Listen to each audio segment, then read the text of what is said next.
বালা করে কত কথা কত কত টাকা কত দিয়ে দাও টেবিল সামনে আছে না হর দিবি না টেবিল তো আলো সামনে দিবি না মি আলো না দিলে তো অন্ধকার আমার টেবিল সামনে আছে না না না এটা আমি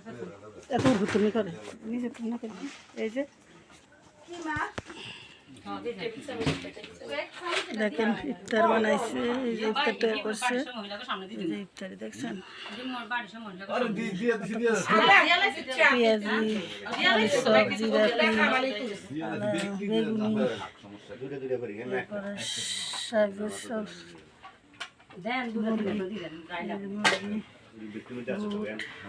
মরিন্ডা জিলাপি ফল মালটা অনেক কিছু আছে অনেক ফল আছে দেখেন দেখছেন মানুষ দেখেন ভিডিওটা ভালো লাগে